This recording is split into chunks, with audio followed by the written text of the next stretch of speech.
This podcast is sponsored by nobody.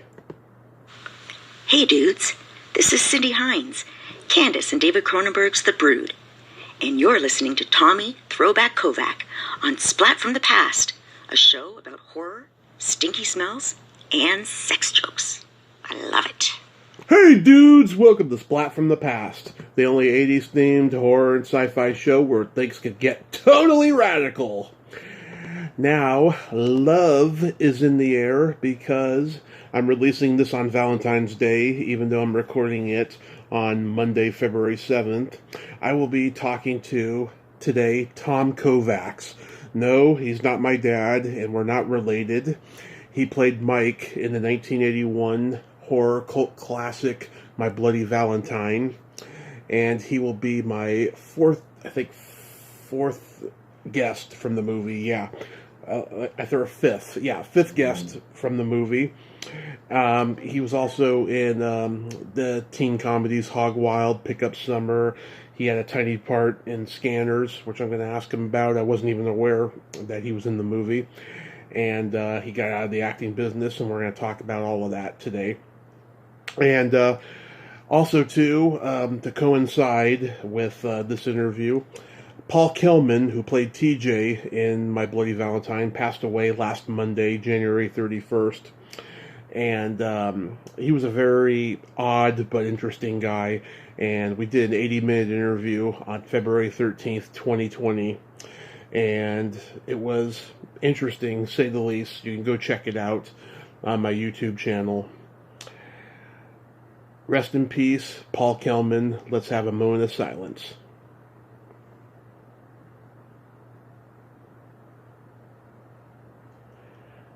So yeah, here is my interview with Tom Kovacs.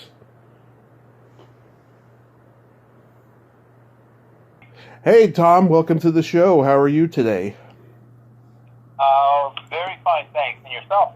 I am just spectacular. This is such a great honor. Thank you for taking the time this evening. Oh, you're most welcome. It's my honor. Thank you. Absolutely. By the way, we are not related. I know we are not, but wow, that was, for a moment there when I saw your message with your last name Kovac, I thought it was a hustle. And then I read your message more carefully, and then I followed up with Jim Murchison, and it's amazing how close our names are. Yeah, well, it's ironic too because my dad's name is also Tom Kovac. My stepdad, his name was Mike, which is your character's name in the movie, and my nickname growing up was TJ. So it's just an ironic twist of fate there. Yeah. So going back in time, did you gravitate toward acting early on in your childhood? I discovered acting in high school. We had an absolutely magnificent drama program. I attended a private American high school in São Paulo, Brazil. Mm-hmm. And like I said, they had an amazing drama program. And that's where I started to fall in love with the whole process. Nice. So you did school plays and community theater and all of that? I did the school plays. Mm-hmm. I wanted to study theater arts in university after I graduated from high school. Mm-hmm. Of course, my parents wanted me to study something with a future. Yeah. So they insisted on me studying math and computer science. So I went to McGill University to study that. And while I was there, my studies suffered greatly because I spent so much time in the local community theaters. Yeah. Yeah. When you were growing up, were there any specific actors you idolized that you wanted to emulate? Al Pacino, Robert De Niro. So all the New York Italian guys, they were like your point of reference? I just found them absolutely captivating and powerful to watch. Mm-hmm. But there was no personality movie star type guys that you particularly cared for? Not sure what kind of character you would mean by that. Oh, did you grow up on Cary Grant and John Wayne and, guys like that? No, I didn't grow up with them. I mean, you know, my mom was, we would watch those movies, but it was in the later years where I really started to, when I became interested in acting, and by then it was Al Pacino and Robert De Niro that were the big names, and so that's what captivated me. Yeah, those are the creme de la creme, the cream of the crop of New York actors. Yeah. So you're born and raised in Canada? No, I was born in Germany. Oh. Of Hungarian parents. Mm-hmm. And then when I was 2, they moved the family to Montreal. Mm-hmm. And then when I was 14, they moved the family to Brazil. Huh. I learned how to speak Brazilian Portuguese. And then at the age of 18, I moved back to Montreal to study at McGill. And then in 1984, I moved to Toronto, where I've lived ever since. I spent 5 months living in Manama, Bahrain, performing for U.S. troops. Nice. During Gulf War I. Nice, that's amazing. What was Brazil like when you were there? It was an eye opener. It was when living in Canada all the time, in North America, you just feel like, well, this is the way things are done. This is just the way the world is. Mm-hmm. But then when we moved to Brazil, and I was exposed, me and my siblings and my family were exposed to a different culture, suddenly you realize, the way we do things in Canada is not the only way to do things. There's different ways to do the same things, and if that makes any sense. So it was a real eye opener to know that to gain different perspectives of North America. Mm-hmm. So it was a culture shock, is what you're saying. I wouldn't say culture shock, because we already did come from. We were immigrants in a sense, mm-hmm. right? So my parents were, like I said, Hungarian. So we had that perspective already. But we were working so hard to assimilate into the Canadian way of living, into the Canadian culture, because that's just what you did. Mm-hmm. And so when we moved to Brazil, that's when it was, just very different. Just very different. I wouldn't say a shock, but it was definitely different, and fascinating too at the same time to see the way they did things. Yeah, I bet when you went back to Canada, you were like, home. I'm finally home. Well,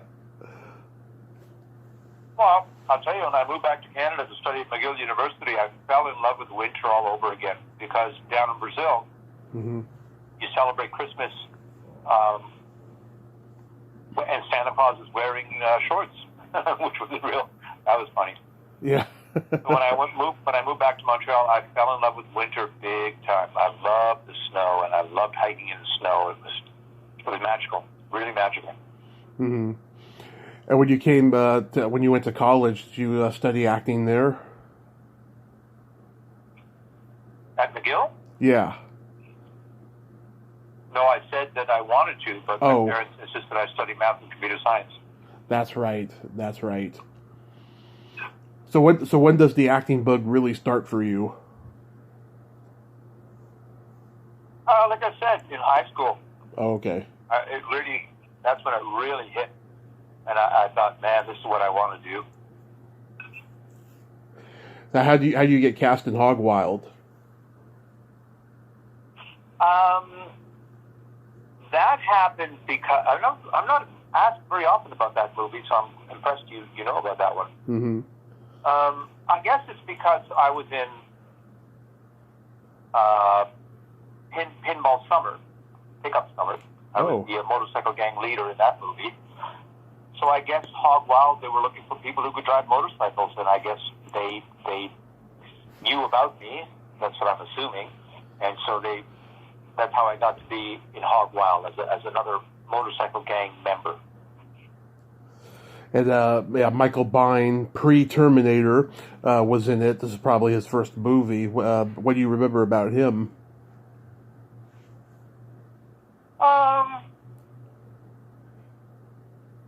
He seemed a soft-spoken, nice enough kind of guy. I mean, I don't think I really spent much time with him. I was one of the bit players, I guess, in the gang. Mm-hmm. I didn't have any interactions with him whatsoever on screen. So I kind of just knew him from a distance. He seemed a nice enough guy. I don't recall hearing any stories, whether bad or good, about him from other actors. That's really, I don't remember much about him. Yeah, he's intense. I've talked to a couple of people who worked with him later and said that he was a little much, but yeah, that's good. That's good that there was a good first impression of him there. Patty Darbleville. I don't know if she was with Don Johnson at the time, but she later had a relationship with him. Do you remember anything about her? I do, actually. I don't know if you know, and maybe I know this wrong, but I understand that Patty Darbleville used to date Cat Stevens. Oh, I did not know that. That's my understanding, and so even Cat Stevens wrote a song called Darbleville. Yeah. So I used to bring my guitar on set, and not knowing anything about Patty's history with Cat Stevens, I was sitting there with my guitar during a break in between shots, mm-hmm. and just a number of cast members were sitting around, and I started playing a Cat Stevens song, and I remember Patty getting up and leaving. Again, I had no idea what was going on. And after I finished the song, somebody said to me, Tom, you don't play Cat Stevens around Patty. They used to date. I said, okay. All right, never again. Yeah. And, of course, the late, great Tony Rosado, who was such an underrated comedy performer. Yeah, what do you remember about him? He was amazing. I found him so funny and so animated. He was unlike anybody I'd ever met up until that point. He was larger than life. There was one particular scene I recall. It was in the bar, and he's playing Bull. Of course, his character's name was Bull. Mm-hmm. And apparently, a song came on the jukebox that he did not like. So as Bull, I was sitting near the jukebox. Yeah. As Bull, he walks up to the jukebox and punches the glass to pull the record out, to stop the record from playing. So the director yells, action, the song starts playing, Rosado gets up as Bull and struts towards the jukebox and winds up his fist and hits the glass, and the glass does not break. Like it's supposed to. It's supposed to be breakaway glass. And maybe it was breakaway glass, but it did not break. And Rosado was like, oh, man, did that hurt. It was like, oh, it was a strange moment. But I can't remember how he dealt with it. I think he had such a great sense of humor. I think he just rolled with it, and he quickly fixed whatever it was that needed to be fixed to do the shot again. Yeah, I've told this before, but it's one of my favorite memories of him. He played Lou Costello in an SCTV sketch, and Joe Flaherty was Elvis Presley. It was called Elvis and Costello. It was so funny. Yeah. I've never seen that, but I can definitely see. I can see it in my mind's eye. Oh, it's on YouTube. Yeah, it's hilarious. I will look that up. Yeah, I told Lou Costello's daughter about that, and she thought that was funny. Nice.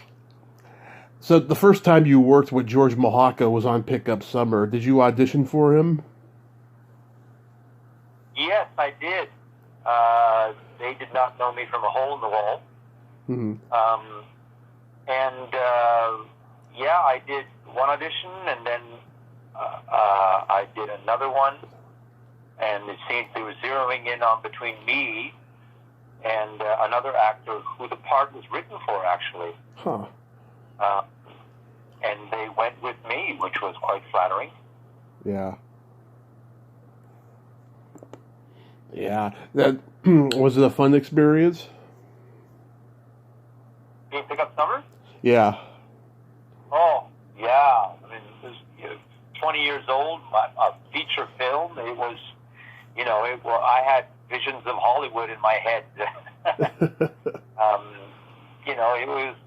It was fantastic. It was so much fun, and discovering what it's like to work on a movie, and discovering that you don't shoot a movie in the order in which you see it. You shoot one scene from the middle of the movie, then next day you shoot a scene from the beginning of the movie.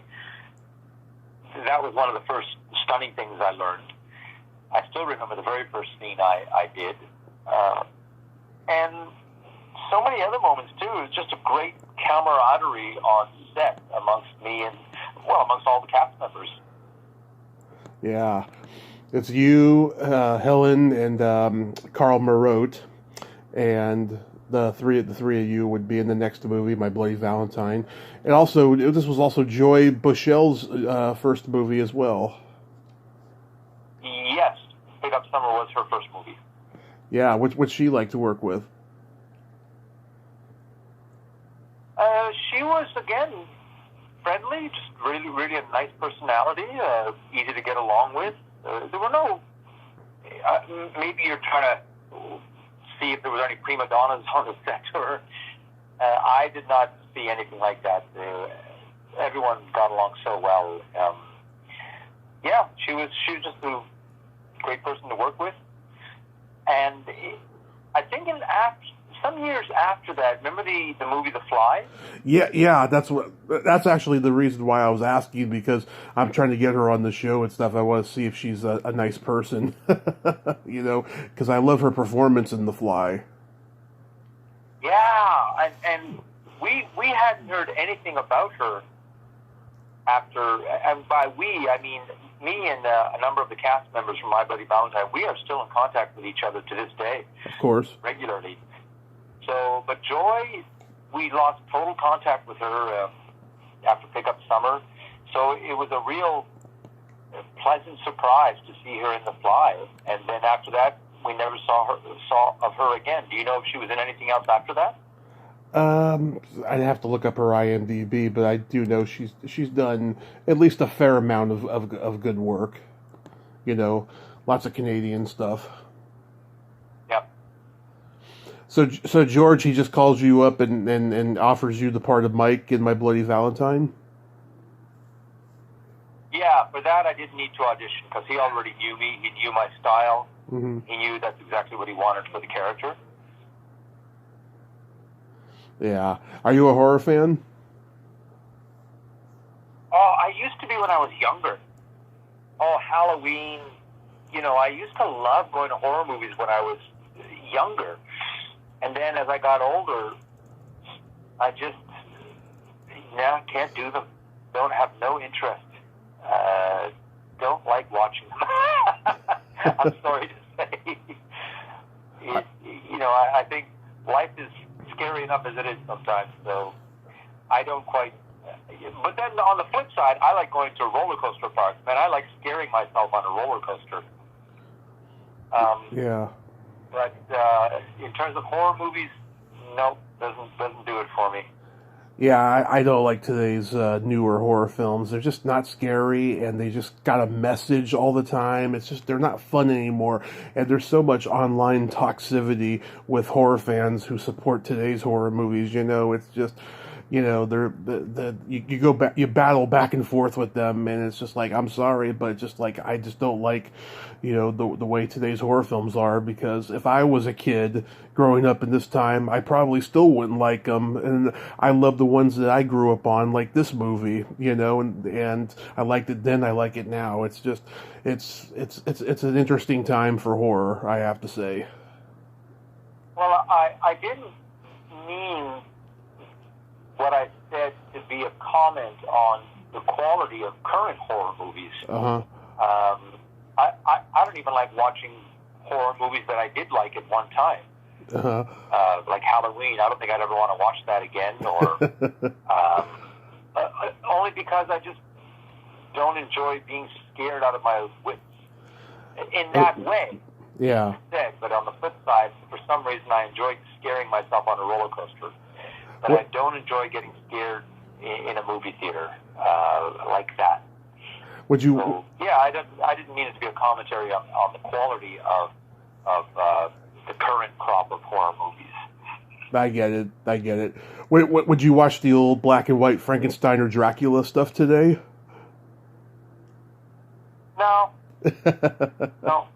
You know, one movie I did like, and I know it wasn't a horror movie, but some people were very unnerved by it, which was The Shape of Water, I think.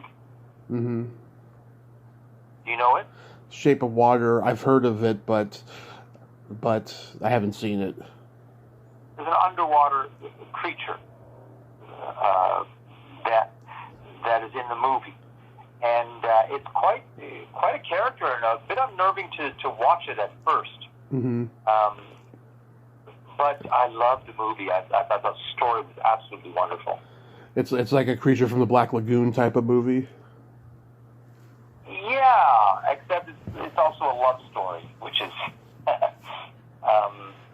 I know someone in my family who absolutely refuses to watch that movie, The Shape of Water. The Shape of Water. I gotta write that down and look that up. That sounds like something interesting. The Shape of Water. Maybe I got that wrong. Let me look on my IMDb. Is it The Shape of Water? I'll get back to you. Okay. Yeah. So last week, Paul passed away, and I got to interview him in 2020. He was a guy who was definitely cut from another cloth. Very interesting guy. What was your experience like working with him? You know, he quickly saw how much I love music. I mean, I used to bring my guitar on set. Yeah. Like I said, and play guitar. And he was a fun-loving guy. And at one point, he just totally floored me when he knocked on my hotel room door, and he gave me a button that said, "Love that." Can I use a colorful language? Yes, you could swear.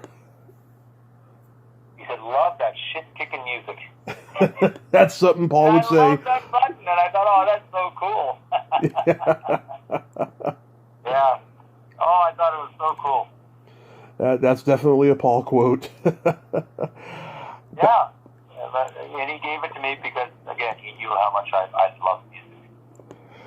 Back in October, I talked to. Do you remember Ray Sager?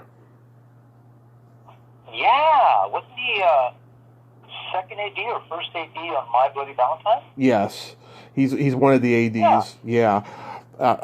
Actually, yeah, he was first assistant director and second unit director. In fact, yeah, he's a very strange guy. I'll tell you. He told me he loved making the movie, but he didn't like working with Paul. And the funny thing is, they're both very strange guys, you know. And I just thought that was funny and ironic. Yeah. And then I tagged Jim and Helen and whoever else in that interview when I posted it, and no one responded. I guess Ray rubbed some people the wrong way, but what can you do? Yeah, I was thinking the other day, you know, this is, I can't remember the last time a movie had coal miners in it. Maybe Zoolander or something like that. But like this was back when coal miners were like a staple of film, you know. Really? Yeah. What other movies had coal miners in them? Back in 1942, there was a movie where John Wayne, Randolph Scott, and Shemp Howard from the Three Stooges are all coal miners. It was called Pittsburgh. Oh, I did not know that. I think that was the first one. Yeah. I remember while on set, I was having a conversation with George Mahalka, the director. Mm-hmm. And I told him, I said, you know, the setting down in the mine where people are being chased down these narrow shafts, you know, with dark and claustrophobic setting. Mm-hmm. And I said it's very similar to the movie Alien, right? Where the creature was chasing the movie characters down these cramped corridors and areas inside the spaceship. And I thought, yeah, it's very similar to Alien in some ways. And I remember saying that to him. Mm-hmm. Was there, since you were all in your like early 20s and stuff, was there a lot of pot smoking going on the set?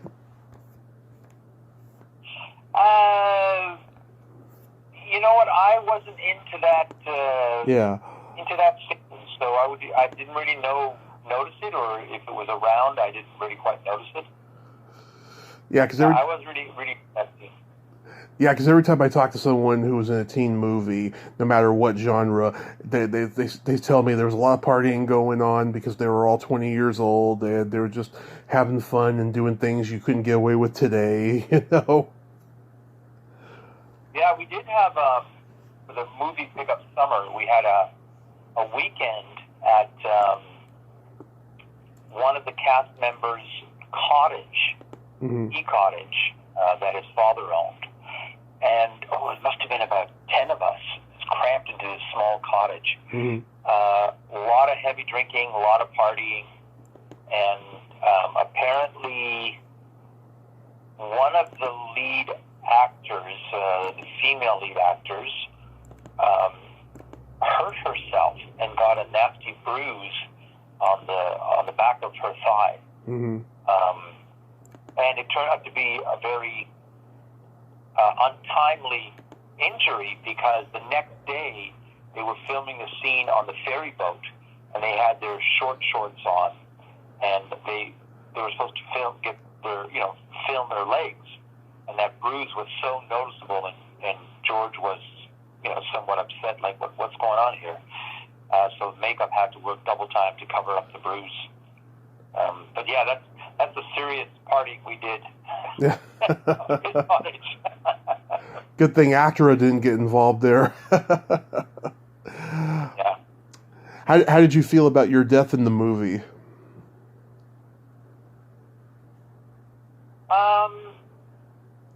I don't recall feeling it one way or the other. It was just part of the movie, part of the scene. Other actors were getting killed off, and I guess I get killed off too. I know that we did spend an entire day in that small, cramped room filming that scene, and it was a heartbreaker to learn that they did not find any footage whatsoever of all the work we did that day. For some reason, it got lost. Yeah, that's a fun question I always like to ask people, and because I'm always looking for, I wish I had been killed another way, but I never get that. Everyone's like, no, it was good, because I'm waiting to hear like, oh, so and so got bludgeoned. Why can't I get bludgeoned? I only get hung here, stuff like that. You're looking for the gore. You're looking for the gore. Exactly. Whatever happened to Terry Waterland? My death was unique. Mm-hmm. You know how I did die, right? Yes.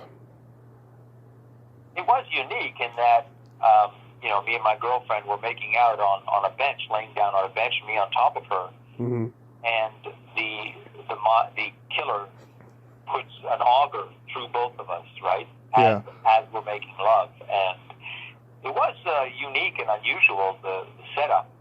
So I do remember thinking, oh, this is kind of cool and different. And it certainly was an enjoyable scene to film while, with I can't remember her name, Terry? What's the actor's name? Terry Waterland. Yes. Yeah. Yeah, and another one, we've never had any contact since, and we've never reconnected on Facebook or anything. I have no idea what she's doing or where she's at. Yeah, that's what I was going to ask. I was like, whatever happened to Terry Waterland? She doesn't seem to do, the reunions and the cons and all of that. No, it doesn't happen. There's quite a few people from My Bloody Valentine that just faded away. So the people that are regularly in contact with each other are So George Mahalka, Mm-hmm. Neil Affleck, Helen Udy, Laurie Hallier, Sam Roberts. Mm-hmm. Who else? Alf Humphreys. Alf Humphreys. Oh man, I miss him so much. Oh, Alf and I used to spend. We reconnected on Facebook thanks to the miracle of Facebook. Peter Cowper. Pardon? Peter Cowper. Yeah, Peter Cowper. Thanks for that. Otherwise known as Liam Blackwood. Right. Yeah. So we were all regular. We would all regularly see each other at the horror movie conventions that we attended. I think the first one was in 2010 or 11, and it was just a wonderful treat to see them all again after 30 years. And by then we had already started reconnecting on Facebook and emails, and it was it was so much easier to reconnect with Facebook. I remember after joining Facebook, I think it was in 2008 or 9 for the first time. Several months later, I got a message on Facebook from somebody in Australia that asked, "Are you the Thomas Kovac in My Bloody Valentine?" Mm-hmm. My jaw dropped. And I didn't realize this was a possibility, that this was one of the things that could happen in Facebook. My jaw absolutely dropped, and I said, "Yes, this is him." And he said, "Well, I'm in contact with Alf Humphreys, and I can put you in contact with him." And so before I know it, there I've got Alf Humphreys' profile, and we friended each other, and we sent messages to each other, and within weeks we're having coffee together and reconnecting, and then he tells me that Laurie Hallier is in town, and slowly, well, not slowly, very quickly, we all just started to reconnect. And then, so I think a year or two later, we got together for our first horror movie convention, which was so much fun, right? It was like, a weekend, like a kid's weekend away at a hotel. It was just a blast.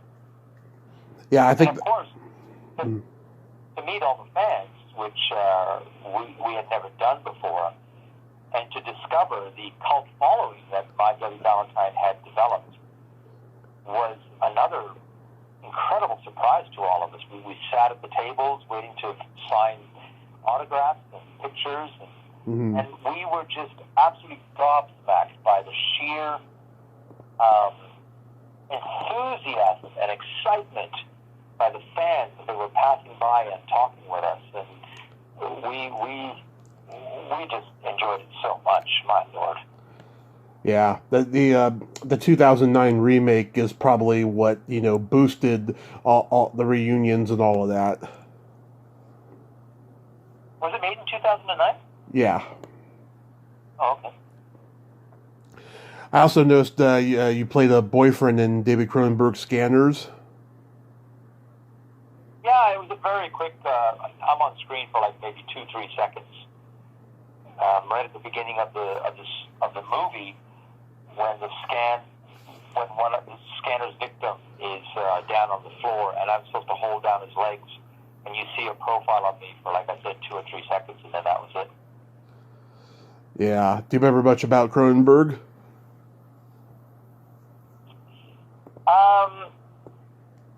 I remember a particular moment when we were doing that scene, and Cronenberg needed somebody to do something at a bar off in the distance or something, and that someone just didn't seem to get the instructions right as Cronenberg communicated them to the actor. Right. And after the third or fourth time, and I was sitting right near the Cronenberg and the cameraman, and by the third or fourth time after the actor just didn't get it, I could hear Cronenberg mutter under his breath, "Jeez, what an idiot." Brilliant. Yeah. Brilliant. So did you leave acting after a while? Yes, after I did My Bloody Valentine, I was convinced that I wanted to become a musician. So I did not pursue acting any further. I let go of my agent.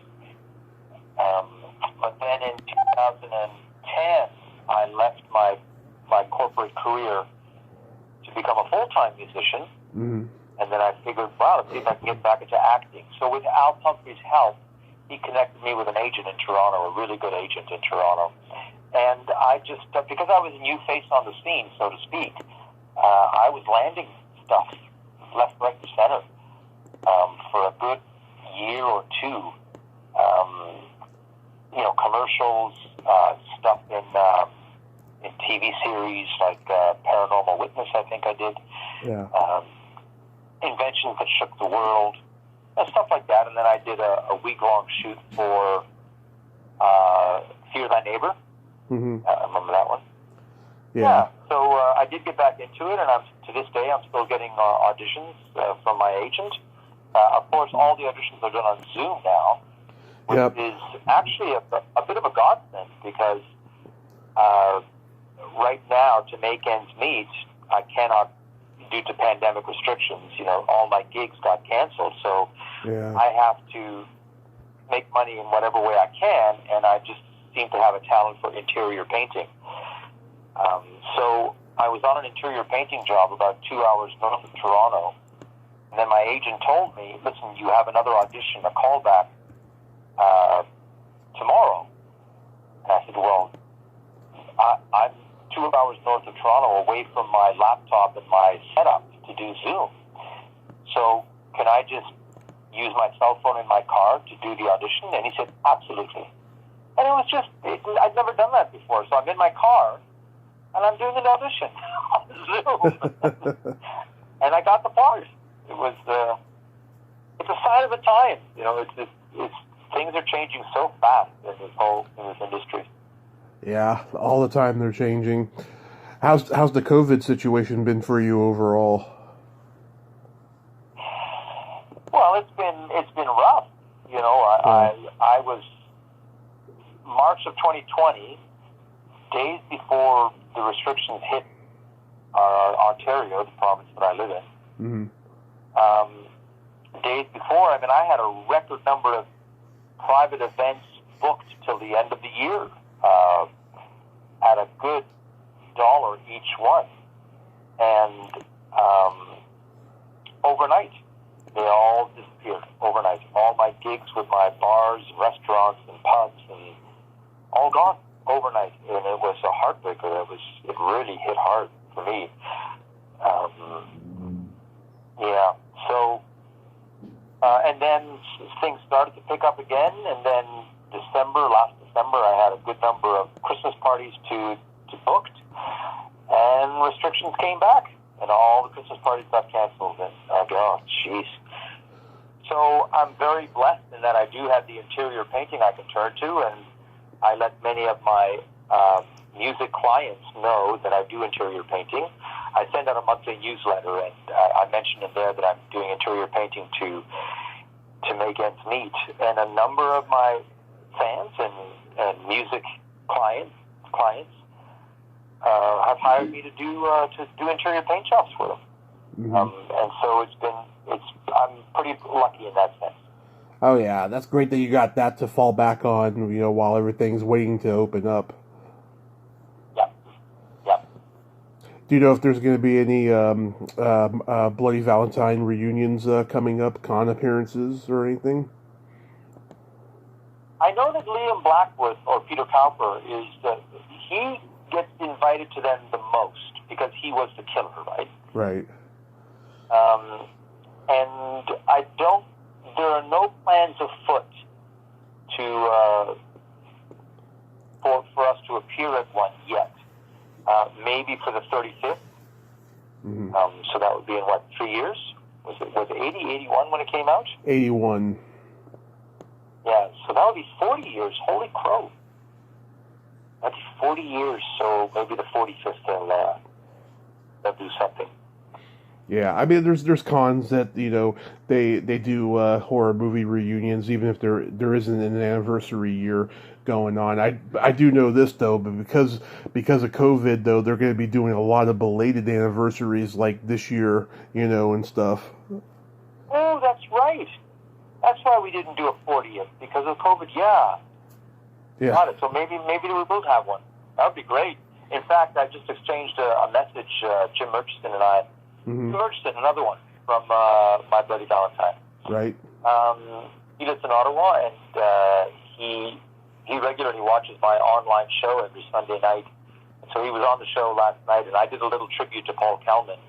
Nice. And then I played a video of me, Liam Blackwood, and Jim Murchison performing the Ballad of Harry Warden at the Bay of Blood weekend horror movie convention in Florida a number of years ago.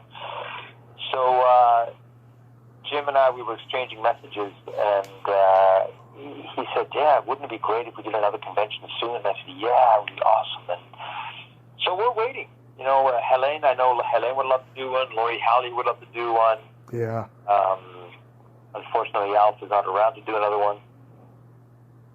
Yeah. Well, I hope you guys get to do one in the near future, and I want to thank you so much for coming on tonight, Tom.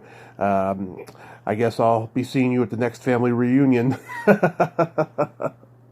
Yeah. Well, thank you very much. I appreciate you calling me up and lining up this interview. I really enjoyed it. Thank you very much. My pleasure. You stay safe, and thank you very much. Have a good night. Thanks, you too. Thank you. Bye-bye. Well, there you have it. Tom Kovacs. Ain't he a cool dude? Nice guy. Very grateful for what he's got. I'm glad I got to talk to him. Well, until next time, this is Tommy Throwback Kovac saying, there's no shame in living in the past, because the present sucks. Later, dudes. Rest in peace, Paul Kelman.